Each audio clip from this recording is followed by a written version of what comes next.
Hey there guys, my name is Marcus, and in this video I'll show a simple way how you can easily turn off the voice chat for Battlefield 2042.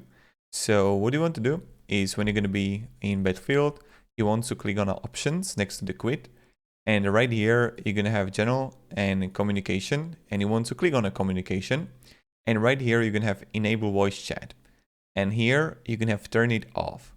So you're going to be in general, communication, and turn it off. So this is pretty much it how you do it. If you can have any questions, guys, ask me down in the comments. I'm really happy to help you. And I will have to guide you things, etc.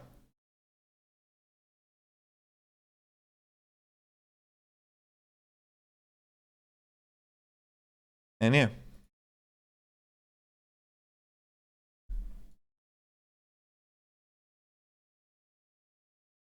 Have a great day and goodbye. See ya.